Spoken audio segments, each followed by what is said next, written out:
Imagine sitting across from someone at dinner.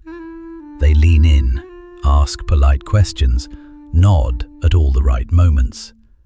Everything looks normal, even warm. But when you share something vulnerable, a fear, a hurt, a moment of doubt, their response is perfectly measured, perfectly kind, and yet it lands flat. No echo of your emotion comes back, no shared sting, no softening in their gaze.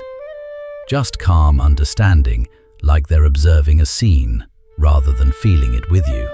Have you ever sensed that quiet gap in someone, or wondered, in a fleeting moment, if it exists in you? A lot of people walk through life carrying subclinical psychopathic traits and never suspect a thing. They're not the monsters in headlines, they're your co-worker who always stays calm in crisis, the friend who forgives instantly, the partner who never seems jealous. They succeed, they charm, they function beautifully. But the inner emotional landscape is different, quieter, flatter, less tethered to the pain of others or even their own past wounds. For the person living it, the difference rarely screams. It whispers. When a colleague breaks down in tears, they feel interested, like watching a documentary, rather than pierced. When they say something cutting and see hurt flash across a face, the reaction is more, "Oh, that's inconvenient," than, "Oh no, I caused that." They can be generous, thoughtful, even sacrificial, but the feeling driving it tends to be logic, habit, or self-image, rather than a deep swell of compassion. They often become very good at reading the room. From childhood they watched, memorized, rehearsed, smile here, hug there, say, "I'm sorry you feel that way," when the script calls for it. The performance gets so smooth, they start to believe the emotion is real, because the outcome looks the same. But in solitary moments, driving alone at night, sitting in an empty apartment, a faint absence makes itself known, like a room that's beautifully furnished, but missing heat. The wiring usually begins early. Environments where emotions were ignored, mocked, or used as leverage teach the young brain that feeling deeply is risky. Better to observe than to immerse. Better to calculate than to surrender. Over time, the heart learns to stay on the surface, not out of cruelty, but out of self-preservation.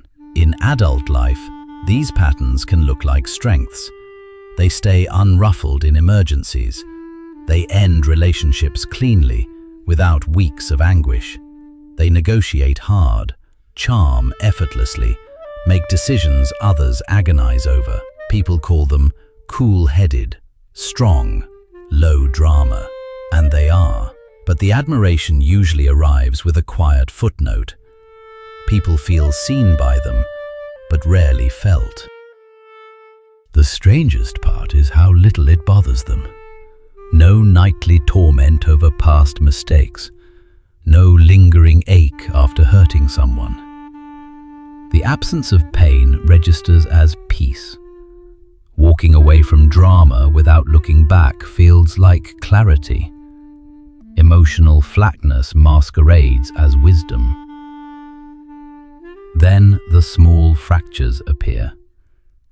A partner leaves and says, "You never really cared." They feel confusion more than loss. Friends drift and they shrug. People change. Over years, the circle quietly shrinks.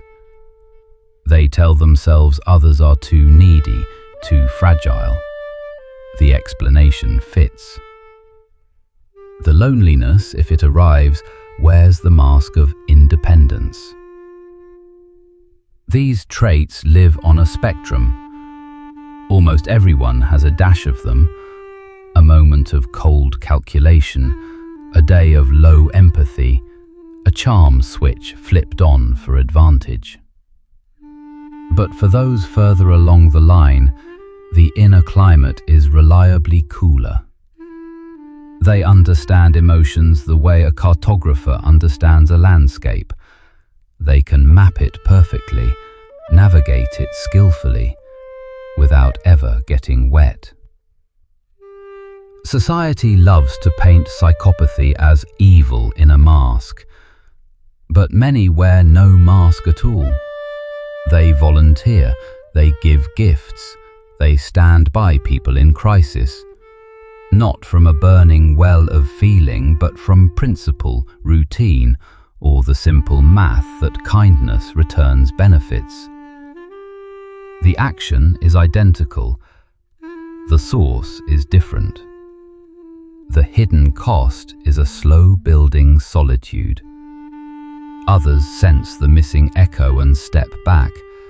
The person notices the distance, tries to close it with more effort, more charm. The gap stays. Eventually, the question arrives, quiet and late. Why do people leave? Insight rarely rewires the circuitry. The traits are deep, early, stubborn. But knowing can soften the edges. A little more patience with others' intensity, a little more curiosity about their tears, a little less surprise when closeness fades. In the end, it's not about labeling or judging. It's about the wide spectrum of how deeply we feel, how closely we connect.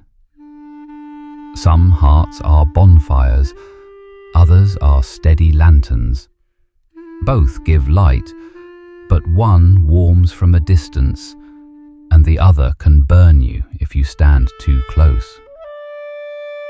When someone moves through life seemingly untouched by what breaks others, it may not be coldness. It may simply be that their inner sea is calmer, deeper, less stirred by the wind. And for them, that stillness can feel like the truest kind of freedom.